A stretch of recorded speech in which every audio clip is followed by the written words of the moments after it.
Waaqayyo isin eebbisu egaa baay'ee neetworkiin nu rakkisaa jira waan goonu wallaallee egaa Waaqayyo gaaf tokko immoo haala hin mijeessa kana caalaa jennee amannaa waan biyya keessa jirudha. Boloonni biyya keessaas biyya hambaa jirtan baay'een of kalchaa amma namoonni seenaa jirtanis Waaqayyo isin eebbisu. Mata dureen irratti sagalee Waaqayyo isin wajjin hirmaachaa jirudha waa'ee sodaa irratti sodaan nama jeeqaa. Sodaan nagaa nama hataa, sodaan gammachuu nama booressaa, sodaan nama dhiphisaa, sodaan nama raasaa, sodaan nama birrachiisa jedhu ilaalaa jirra. Walumaa galatti sodaan diina jireenya dhala namaati. Sodaan namaa fi balaa guddaadha isa jedhu ilaalaa jirra. Sababni isaa namni sodaa qabu nagaan qabu, namni sodaa qabu hirriban qabu, namni sodaa qabu yaadni isaa yeroo hundumaa dhiphataadha. Attamantaan kan jedheen kan guutedha. Sodaan keessa isaa waan jiruuf akka garaasaa ba'ee galuu hin danda'u. Achitti asitti maaltu narra ga'a kan jedhuudhaan kan guutedha. Nama tokko fakkeenya isinii fudhadhee ture yeroo abaawoon biyya kana keessa ture biyyaati waa balleesse jedhanii as baqatee Finfinnee dhufe. Finfinnee kana keessa markaatoo keessa boloota isaa wajjin nama lama wajjinitu adeemu. Yeroo ayyaana jala moo ijoolleen biyya kanaa waa darbattee nama jala buufti. Richitii dhoka warroota jala buusanii hin kufee. Kufeetu lafallafuutti kee ani du'eera bakka qabameera nyaatameera isin baqadhaa ba'aa jedhee iyyuutti kee kan hundumaa kan isa godhu maalidha? Sodaadha. Ami sodaa qabu akka garaasaa ba'een galu. Macaafni qulqulluun jedhu beektonni macaafa qulqulluu keenya kana keessa sagaleen hin sodaatiin jedhu si'a 365 barreeffamee jira jedhama. Kanaaf Waaqayyo guyyaatti gara guyyaatti maalluun jedha jechuudha hin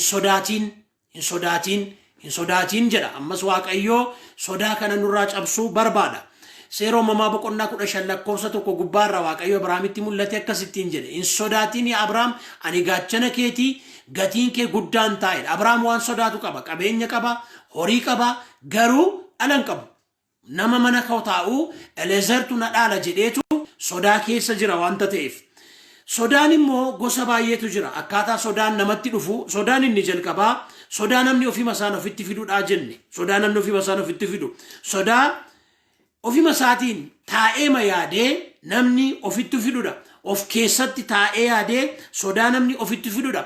Wanti tokko tun jiraatiin, wanti tokko sun argatiin, wanti tokko tun sun qunnamin, wanti tokko iyyuu ituu sun qaqqabin akkasumatti yaaduma isaatiin du'uun koo nafu, baraachuun koo nafu, barana waan ta'a jedhee sodaa namni ofii isaatiin of sodaachidha. Yookaanis immoo sodaa namni bor kanan narra ga'a, bor kanan na qaqqaba, bor kanan na mudata, bor akkas ta'uun koo nafu jedhee of sodaachisudha. Waan tokko fakkeenya isinii fudhadheen ture amma isinii fudhadha armee kootuun dhukkubfatu tokko biyyaa fideen sitti akkamsiiseen fayyu yeroo biyyatti galuudhaaf jedhan garuu akkas jedhu hundumaa maalan godha bara garuu na dhukkubaa'e. Bor yaaddaanii macaafni qulqulluun keenya akkas jedha Maatiyos boqonnaa 6 lakkoofsa 34 irraa waa'ee guyyaa boriif hin yaadda'inaa inni iyyuu ofiisaatiif hin yaadda'a ta'u rakkinni guyyichaa duwwaan iyyuu isa ga'aa jedha. Obboloota koo Waaqayyo inni arraan nu ga'e boriif isa manamaadha. Borii ituunni maal fide akka dhufu beekne waa'ee boriif hin yaadduuf, waa'ee boriif hin sodaan, waa'ee boriif hin dhiphannu. Bor maal akka ta'u hin beeknu. Du'i jiraachuu danda'a, badaan tasaa jiraachuu danda'a, wanti nama miidhu jiraachuu danda'a. Waa'ee borii hin beeknu. Bor harka Waaqayyo keessa jira. Kanaaf arra nuu kenne Waaqayyo arratti gammaduu qabna. Guyyaa Waaqayyo nuuf kenne arratti gammaduu qabna.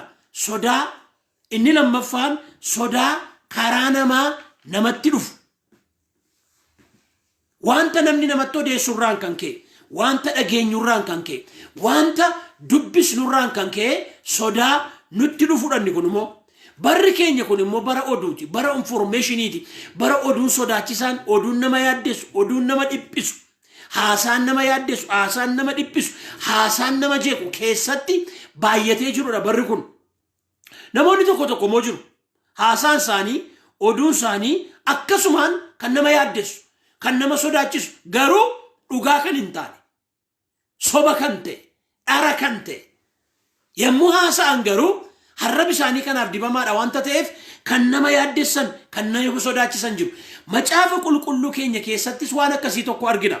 Seera lakkoofsaa boqonnaa 13 iddoo kanatti waa tokko argina. Waaqayyo Israa'eloota Kanaanitti gashuuf jedha. akkasiri waaqayyo yemmus Museedhaan boqonnaa 13 lakkoofsa 1 biyya kana akka isaan Israa'eelota kennuudhaaf jiru sana dhaqanii akka gaadaniif abbootii gosaa keessaatii namoota tokko ergi gosa keessaa tokko ergi biyyan itti isiniif galchu kana dhaqanii akka gaadaniif jedheetu waaqayyo Musee abboome. Museen immoo namoota 12 fileetu dhaqaatii biyya sana gaadaa jedhe.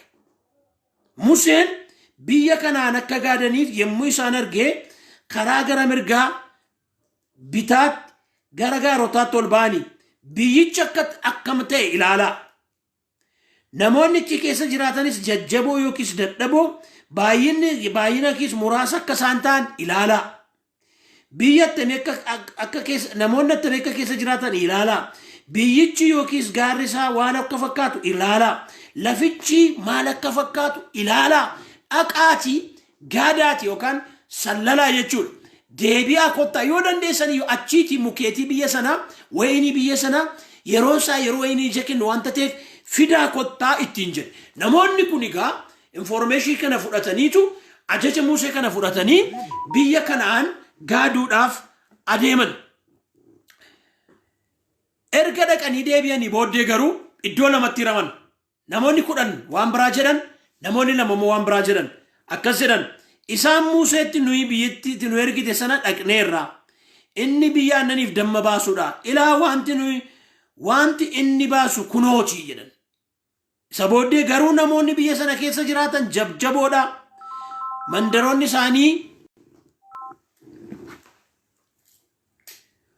isaanii dhedheeroodha. Nuyi ijoollee naqaachitti argineerra warra maaliqootaa jedhanii dubbatan. Yemmus Kaaleb Musee duratti sabni sun calakkuma jedhu godhee nuyi ol baanee biyyicha hin qabannaa nuyi dhugumaan kana gochuu hin dandeenyaa jedhe. Kaaleb akkas jedhe nuyi biyyicha qabachuu hin dandeenyaa.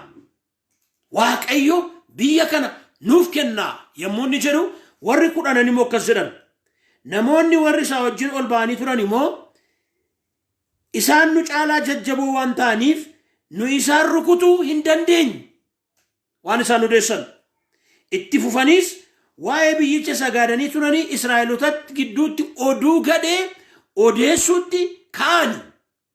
Biyyi nu dhaqnee gaannu suni biyyi warra keessa jiraachuu dhaqnu fixudha.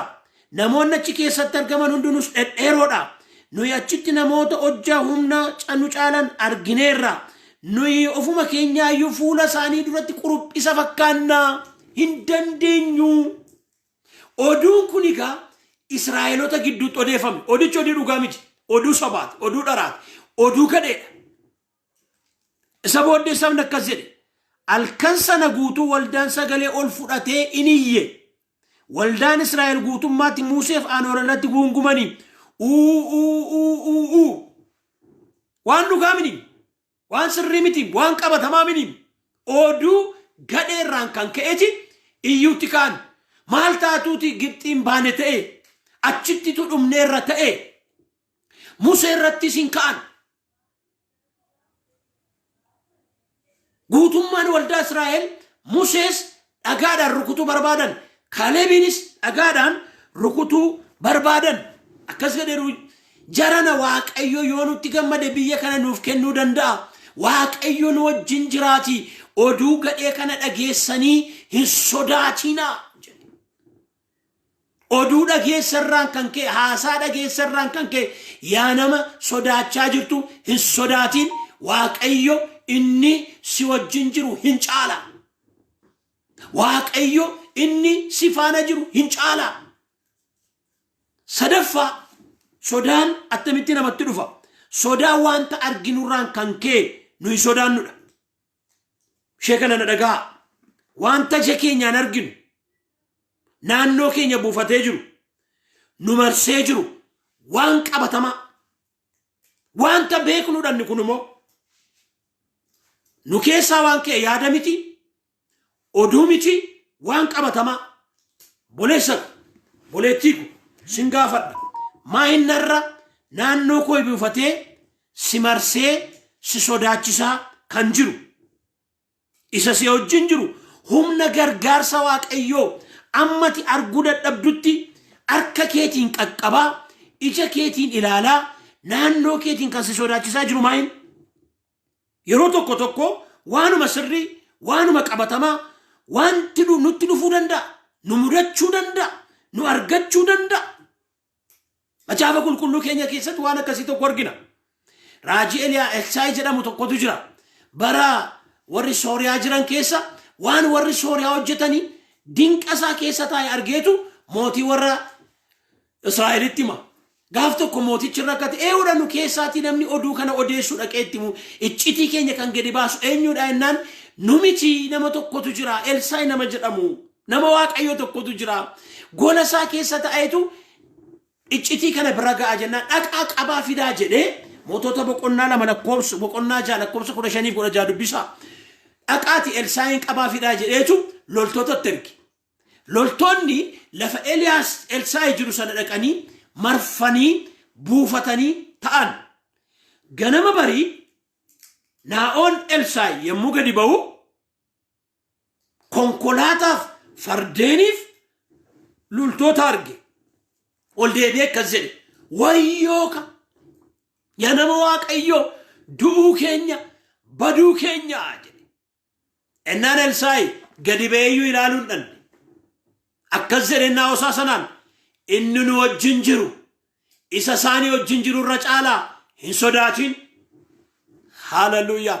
Hin yaaddayin hin dhiphatin inni nu marsee jiru ibiddaan nu naanna'ee jira. Isa isaanii wajjin jiru irra caalaati hin sodaatin. Ilaa yeroo kana yaada kan hin taane oduu kan hin taane waan qabatamaa keessa kan jirtu harka keetiin qaqqabaa ija keetiin argaa kan jirtu yeroo kana sagalee misraachoon siif qaba. Inni si wajjin jiru irreen gargaarsa Waaqayyoo hin caala. Dhibee ta'uu danda'a, rakkina ta'uu danda'a, lola kamitiyyuu ta'uu danda'a. Waan qabatamaa si keessa jiru Waaqayyo hin caala. Maqaan isaa eebbifamu. Isa booddee ol deebi'eetu hin kadhate naa'osaaf yaa Waaqayyo ija isaa baniif jedhe. Ija isaa baniif yeroo jedhu Waaqayyo ija naa'oo Elsaayi yommuu banu akkas jedhe dhuguma inni nu wajjin jiru hin caalaa. Hallelujah. Ofirratti dubbadhatiyyuu inni si wajjin jiru Waaqayyo kee hin caala. Isa si naanna'ee jiru, isa si marsee jiru, isa si dhiphisaa jiru, isa si sodaachisaa jiru, isa si raasaa jiru, isa humna si buusaa jiru, isa si ajjeesa siin jedhu, isa doktariin si ajjeese jedhee sitti hime sana inni si wajjin jiru Waaqayyo kee hin caala. Yaa Waaqayyo sin kadha galgala kana ija nama kanaa baniif humna kee argu. Aangoo kee argu, irree kee argu, dandeettii kee argu, humna kee argitu, aangoo kee argitu, irree kee argitu, ija ishee baniif hin caala. Hin caala inni si wajjin jiru. Inni si faana jiru, inni si cina jiru. Hin caala. Ilmaan Qorees akkas jedhan. Macaafa faarfannaa 46. Hello. Ergaa kanan dubbachaa jira. Inni nu wajjin jiru Waaqayyo hin caala. Maqaan isaa eebbifamu.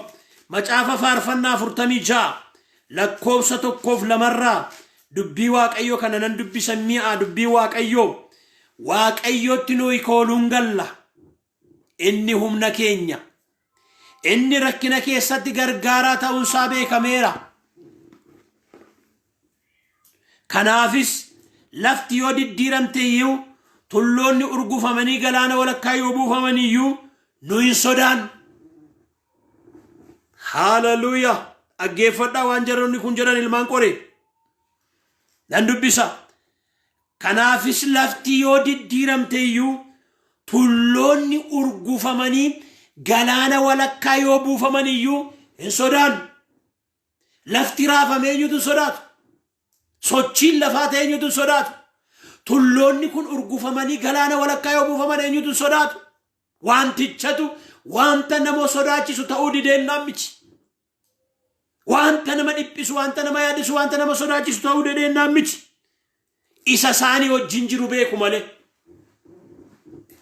isa isaan faana jiru beeku malee, isa isaan cina jiru beeku malee, isa tirkatanii amanatanii abdatanii jiru beeku malee, wantichatu wanta nama sodaachisu ta'ee didannaa miti. Akkas jedhan lafaan lakkoofsa 3 irraa bishaanonni urrursanii yoo omachaan iyyuu tulloonnis raafamuun isaaniitiin yeroo qoman iyyuu Waaqayyo gooftaan maccaan wajjin jira. Haleluuyaa. Waaqayyo inni kan Yaaqoob da'oo keenya. Maaliif hin sodaannoodhan? Lafti raafame iyyuu tulloonni urgufamanii galaana walakkaa buufaman iyyuu galaanonni homachaan iyyuu sababni isaa Waaqayyo nu wajjin jira. Jira Waaqayyo si wajjin. Jira Waaqayyo na wajjin. Jira Waaqayyo nu wajjin. Hin sodaatin. Firoota koo, obboloota koo, Waaqayyo nu wajjin jiru. Warra nu naanna'anii nu marsan caala. Warra humna qabna jedhan kana caala. Warra naannoo keenya qabatamaatti arginu kana caala. Wanti hundinuu Waaqayyo kee gadi jira. Waaqayyo kee gadi jira. Waaqayyo hundumaa kana gararraa jira. Galanni isaaf haa ta'u. Akkas jedha raajii Masarat, Waaqa guddaa malee dhukkuba guddaan beeknudha. Rakkinni guddaan hin jiru. Dhibee guddaan hin jiru. Waaqa guddaa garuu beekna. Waaqayyo keenya gajjallaa jira hundumti isaa. Waaqayyo keenya isa gararraa jira. Kanaaf Daawit faarfannaa isaa 23 keessatti Waaqayyo tiksee kooti anomaan sodaadhu inni marga lalisaa keessa kan boqodhu na godha erga jedhe booddee boqonnaa 23 lakkoofsa 4 ani bowwaa dukkanaa sodaachisaa keessa yoo na deeme iyyuu hamaan natti dhufa jedheen sodaadhu atanaa wajjin jirta ulee keef dhaabbanni kee na jajjabeessu jedha. Jira abbee Waaqayyo si wajjin. Ameen jedhu dubbadhu. Waaqayyo si faana jira. Waaqayyo si cina jira. Waaqayyo si wajjin jira. Akkas jedha ani bowwaa dhala dukkana jara keenya sodaachisaadha achuma keessa yooman adeeme iyyuu. Haleluuyaa. Guddaadha Waaqayyo. Guddaadha Waaqayyo. Isa nuun jennu kana gararraa. Isa nuun jennu ol kana. Isa nuun lallabnu kana gararraa Waaqayyo guddaadha. Bowwaadha. Dukkanaadha. Sodaachisaadha. Yooman isa keessa adeema ta'eyyuu ani homaa hin sodaadhu. Maaliif? Waaqayyo na wajjin jira. Ni galaana hiru jira si wajjin. Inni bidda keessa ijoollee isaa deemsise jira si wajjin. Inni galaana keessatti nama wajjin jiru jira si wajjin. Jira Waaqayyo nu wajjin. Jira si wajjin. Sasi dhibbisu kana gab godha. Sasi raasu kana gab godha. Sasi tulfaate kana gab godha. Inni si gararraa ta'e Waaqayyo gararraa miti. Inni si caale Waaqayyoon hin caalle. Rakkinni guddaan hin jiru. Waaqayyo guddaatu jira. Waaqayyo nu wajjin jira. Nuyi garuu yeroo baay'ee isa nu wajjin jiru dagachuudhaan isa warri kaan ilaalanii sodaatan ilaallee sodaatiin. Isa warri kaan ilaalanii sodaatan hin sodaatiin. Isa warri kaan ilaalanii dhiphatan hin dhiphatiin. Isa warri kaan ilaalanii raafaman hin raafamin. Waaqayyo sodaadhu. Waaqayyo sodaadhat. Sodaatamuun kan isaaf ta'u Waaqayyoodha. Isaayaas akkas jedhe. Raajii Isaayaas boqonnaa 8 lakkoofsa 11 kaasee nan dubbisa sagalee Waaqayyoo kana. Raajii Isaayaas boqonnaa 8 lakkoofsa 11 kaasee Waaqayyo harka isaa jabaadhaan na qabee natti dubbate. Si haa qabu Waaqayyo harka isaa jabaan. Karaa sabni kun irra adeemurra akkan hin adeemne na gorse. Wanti sabni kun hamaa korrachuudhaan jedhu hundumaa atis hamaa korrachuudhaan hin jedhin. Wanti isaan sodaatan hin sodaatin. Wanti isaan naanisus hin naasisin. Ani Waaqayyo gooftaa maccaa duwwaan qulqullu akkan ta'e beeki. Ana duwwaa sodaadhu. Ana malees homtinuu sin naasisin. Homtinuu sin naasisin ana malee. Wanta sabni kun ilaalee sodaatu laalteen sodaatin. Wanta sabni kun ilaalee raafamu laalteen raafamin. Ana duwwaa sodaadhu. Bolootaa haala miti. Waaqayyo na sodaan. Isa haala kam gararraa jiru. Isa haala kam keessa nu dabarsuun irra jiru. Si'a tokko Waaqayyoon ituma beekna jennu hangoosa dandeettiisa jabinasa hunduma ol ta'uusa ituma beeknu jennuutiin shakkina. Inni nu wajjin jiru Waaqayyo hin caala. Kanan siif mirkaneessa. Jarana Waaqayyoon attamitti beektu? Inni si wajjin jiru Waaqayyo guddaadha. Inni si faana jiru Waaqayyo guddaadha. Nu wajjin jiru Waaqayyo guddaadha. Maaloo beekaa? Waaqayyo guddaadha. Waaqayyo hundumaan ol. Inni immoo akkas jedheera. Maatiyos boqonnaa 28 lakkoofsa 20 kakuu kana nuuf kagatee deemeera gooftaan. Isa dubbiseen faarfannaa kanaan Waaqayyo waaqeffannee hin kadhannu. Maatiyos 28 keede gooftaan kunoo ani immoo amma dhuma baraatti guyyaa hundumaa isinii wajjinan jira. Kakuu Waaqayyooti kun. Kasiin jedha Yesuus amma dhuma baraatti guyyaa hundumaa. Tiyaadimee sagalee kana guyyaa hundumaa. Abbaan adibu, haadha adibu, fira adibu, abbaan barbaade yoo si biraa dibe Waaqayyo si wajjin jira. Inni nu wajjin jiru immoo hundumaa caala. Waaqayyo guyyaa hundumaa yeroo hundumaa guyyaatii gara guyyaatti akkas nuun jedha. Si wajjin hin jira. Amaanu'el. Atiyyuu kana jedhi. Amaanu'el. Ayyaanni dhalachuu gooftaa keenya Yesuus Kiristoos inni itti adeemaa jiru tokko isa kana. Amaanu'el. Amaanu'el jechuun Waaqayyo nu wajjin jira jechuudha. Nama na dhaga'i. Waaqayyo sodaa kee hundumaa keessaa si baasuuf hin danda'a. Isa duwwaa barbaaddan. Isa duwwaa sodaadha. Galgala kan akkas naan jedha. Isin biraa barii kan jekka jedha Waaqayyo. Hin sodaatiin. Isa si keessaa keessi sodaachisu sodaatiin. Oduu dhageessurraan kan kee wanta sodaachisa dhageessurraan kan kee sodaatiin. Waan qabatamaa naannoo kee jiru waanuma beekamaa ta'e iyyuu sodaatiin. Waaqayyo inni si wajjin jiru, inni nu wajjin jiru, inni na faana jiru, inni nu faana jiru hundumaa jira. Hundumaa caala. Isa haa barbaaddannu. Sagalee kana dubbiseen faarfannaa hirphaa kanaan Waaqayyoon waaqeffannee isa booddee Waaqayyoon galateeffannaa. Waaqayyoo hin sodaatinaa nuun jechaa jira. Macaafa faarfannaa 34 akkas jedha sagaleen Waaqayyoo. Kana dubbiseen Waaqayyoon kadhanna namoonni galtanii hirmaattan ulfaadha. Ani Waaqayyoon barbaadadhee innis ana jalaa waate sodaa koo hundumaa keessa na baase. Gara isaa ilaalaa fuulli keessa na ifu deebitanii qaaniidhaan lafan ilaaltanii. Namichi gadadamaan kun yommuu iyyate Waaqayyo isaaf dhagee rakkina isaa hundumaa keessaa isa oolche. Ergamoonni Waaqayyoo naannoo warra Waaqayyoon sodaataniin buufatu inni isaan in oolcha. Waaqayyo si wajjin jira. Ergamaan isaa si wajjin jira. Waaqayyo nu wajjin jira. Haleluuyaa. Haleluuyaa. Jiraachuun Waaqayyo yeroo kana sitti dhaga'ama. Haleluuyaa. Seensi godhime yeroo kana. Ela hafuura qulqullu. Hafuura qulqullu. Hafuura qulqullu. Hafuura qulqullu. Hafuura qulqullu. Yeroo kana obboleettii kanatti obboleessa kanatti jiraachuun kee itti dhaga'ama. Itti dhaga'ama. Ameen ameen.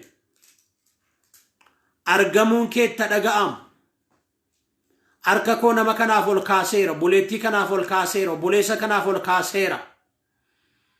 Namoota yaa Waaqayyo viidiyoo kanaan dhaggeeffachaa jiraniif ol kaaseera. Hafuurri isoon sodaachisu.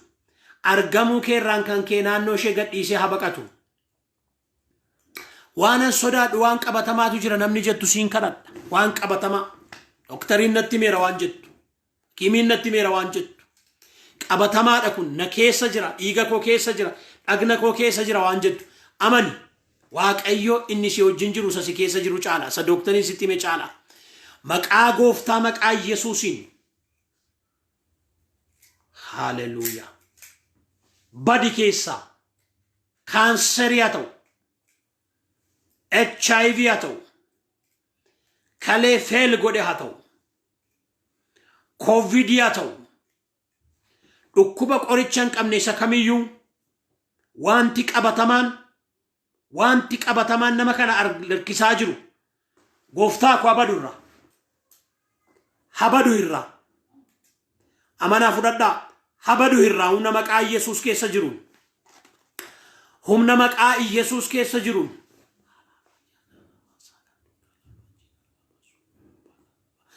humna maqaa Yesuus keessa jiru baqee habadu boomit godhee habau dafqisiisee habau fincaanii nabau karaa kamiiniyyuu haa ta'u maqaa gooftaa maqaa kadhadhaa maaloo waan qabatamaa keessan jira waan qabatamaa beekaan namni naaf hin beeku namni irratti hin beeku kan jedhu dhiiga koo keessa waan qabatamaa jira dhagna koo keessa waan qabatamaa jira namni jedhu danda'ummaa waaqayyootti amani humna waaqayyootti amani inni si wajjin jiru inni si faana jiru isa si rakkisaa jiru kana caala yaa waaqayyo sin kadha mee nama kana irratti dinqii hojjedhu anaaf miti maqaa keef jedhi ulfina keef jedhi maqaa keessa yeroo kana waamaa jirruuf jedhi waaqayyo nama kana irratti dinqii hojjedhu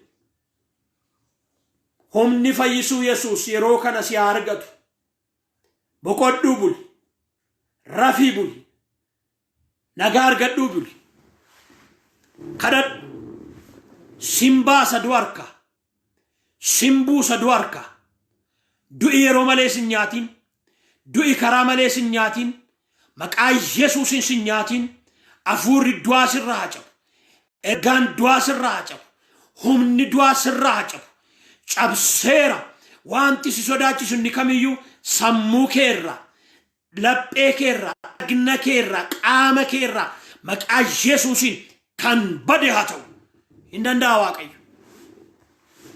waaqayyo furatti raaji inni na wajjin jiru waaqayyo danda'aadhe hundumaan ole hundumaa gararraadhe yaa waaqayyo wanta namna kana sodaati duraa kaasi wanta isa dhiphisu duraa kaasi hin sodaatinaa nuun jedhe galanni siif haa ta'u isinii wajjin jira amma bara dhumaatti guyyaa hundumaa nuun jette gooftaa kan akka kee kan nuuf yaadu kan nuuf gaddu hin jiru maqaan kee haa eebbifamu nu wajjin jirtaa ulfaadhu sagalee kanaan jajjabaadhaa waaqayyo isin faana jira isa si keessaa keessi sodaachisu sodaatiin oduu hamaa dhageessee hin sodaatiin waan qabatamaa jiru iyyuu hin sodaatiin amantiidhaan dubbadhu inni na wajjin jiru waaqayyo hin caala jedhi mee faarfannaa kanaan immoo waaqayyoon waaqeffannaa namoonni kallattiidhaan galtanii sagalee waaqayyo dhagaa jirtan peejii kana hordofaa jirtan ulfaadhaa eebbifamaa video kana share waliif godha boloota keessan bira akka ga'u godha ammayyuu argamu waaqayyo lafa sin jirtanittis ni wajjina ta'u waaqayyo waaqeffannee deebinee kadhata walii wajjin kadhanna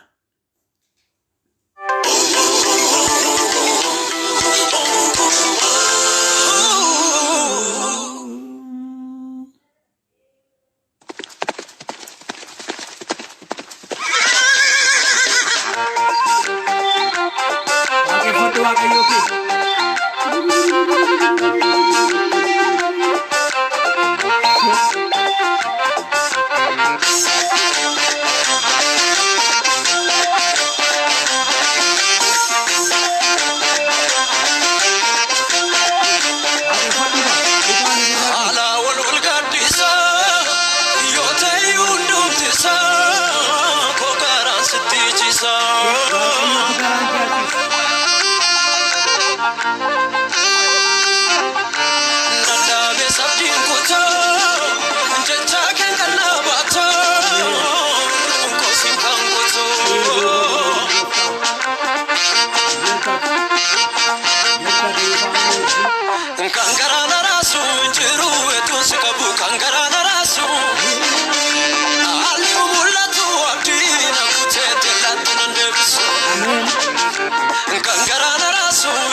Soda tu anta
Itu waaqayyo jiru kan garaan raasun jiru waaqayyo si wajjin jira boleessa keenya hirphaa waaqayyo si eebbisuutiin jenna sagalee kana dubbisee waaqayyoon galateeffanna gargaarsi waaqayyo biraa dhufa ija koo garuu taa'uun ni ilaala gargaarsi koo isaa dhufa gargaarsi koo waaqayyo biraa hin dhufa inni immoo isa bantii waaqaaf lafa huumedha inni si gargaaru waaqayyo isa bantii waaqaa kana lafa kana ta'ii isaan taasisedha jecha tokkoon galanni isaaf haa ta'u inni miilli kee akka si gigaatu hin godhu ameen jedhi inni si eegu hin mugu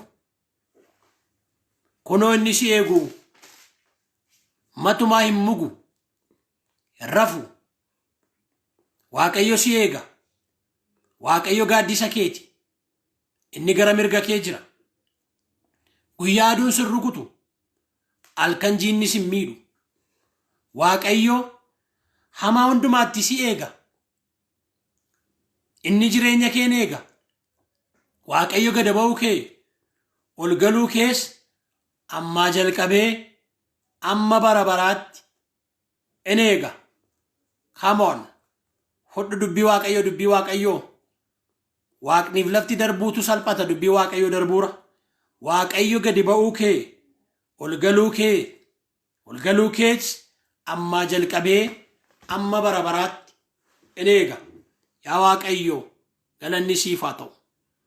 Yeroo kana immoo ani isinii wajjinan jira. Hin sodaatinaa waan nun jetteef maqaan kee haa eebbifamu. Yaa gooftaa anas obboloota dubbii kana dhaggeeffachaa jiran karaa peejii kanaa viidiyoon kun isaan bira ga'ee sodaa jala kan jiran kamiyyuu maqaa Yesuusiin humni sodaa irraa kan cabe haa ta'u. Nu wajjin jiraachuu kee qabatamatti ati nutti mul'isi. Yaa gooftaa torban kun torban itti si arginu. Torban nu wajjin jiraachuu kee mirkaneeffannu haa ta'u. Yaa waaqayyo iddoo jiranitti ayyaanni kee hafuurri kee namoota kana wajjin haa ta'u. Yeroo hundumaa nutti dubbadhu yaada kee nu mul'isi. Ergaa kee nuuf ergi. Yeroo nu laatteef ulfaadhu maqaa Yesuusiin ameen. Waaqayyo sin haa eebbisu. Peejii kana yeroo hundumaa sagantaa kana yeroo hundumaa ordofaa. Viidiyoo kana sheer waliif godhaa. Roobii saatii 2 kaafnee walii wajjin waaqayyoon hin waaqeffannaa. Sagalee waaqayyoon dhageenyaa hin kadhannaa. Waa waaqayyo nu hubachiise walii wajjin hirmaannaa. Nuuf kadhadhaa. Isiniif kadhannaa. Arranaa wajjin kan ture mucaakoo Salamaffaa Qomoodhaa. Faarfannaa kan qopheesse haala kana kan mijeessu isadha. Neetworkiin nu rakkisee ture. Waaqayyo garuu nu gargaaree dhufee nuuf mijatee. Eebbifamaa isin jaallannaa isin kabajnaa. Ayyaanni waaqayyo lafa isin jirtanitti isinii wajjin haa ta'u. Amma immoo eebba lubaan isin eebbisaa. Garaa keessaniif yaada keessan gara waaqayyootti ol fudhadhaa eebbasaa fudhadhaa. Waaqayyo sin haa eebbisu sin haa eebbu. Waaqayyo fuula isaa isiniif haa ibsu isinitti haa araaramu. Waaqayyo fuula isaa gara keessanitti haa deebisu nagaa isaas isiniif haa laatu. Maqaa Abbaatti kan Ilmaatti kan Hafuura Qulqulluu Waaqayyo tokkoon ameen. Ulfaadhaa.